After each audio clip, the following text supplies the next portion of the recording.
আসসালামু আলাইকুম। আপনাদেরকে আমি নেদারল্যান্ডসের খুবই সুন্দর জায়গা মাঝে মাঝে ঘুরিয়ে ফিরিয়ে দেখাই। তো আজকে সেরকমই একটা জায়গা দেখাচ্ছি। এই যে সামনে দেখলেন যে গাড়ি যাচ্ছে, এটা হচ্ছে মেইন রোড। সো ওখানে আমি বাস দিয়ে এসেছি ইলহামকে স্কুলে দিয়ে আসবো। আসলে এই রাস্তা দিয়ে আমরা কখনো স্কুলে যাই না, আমাদের একটা অ্যাপয়েন্টমেন্ট ছিল, ডাক্তার অ্যাপয়েন্টমেন্ট, সেটা শেষ করে বাস দিয়ে এখানে এসেছি। তো এই জন্য এই জায়গাটা একটু ভিডিও করছি।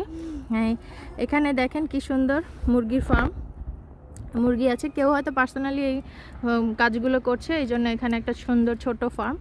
আর এই জায়গাটা দেখেন খুবই সুন্দর। সো পুরোটা দেখালাম। এখন নর্মাল আসলে করে দেখাই মোবাইলটা, নাহলে জুম করলে জুম আউট করলে অত ভালো দেখা যাবে না। দেখেন যাদের এরকম সুন্দর বাড়ি, সেখানে কি সুন্দর এখানে একটা ছোট্ট খাল আছে। সো এই ক্যানেলটার পাশ দিয়েই বাড়িতে, যেখানে চাইলেই আপনি এখানে হাঁস মুরগি রাখতে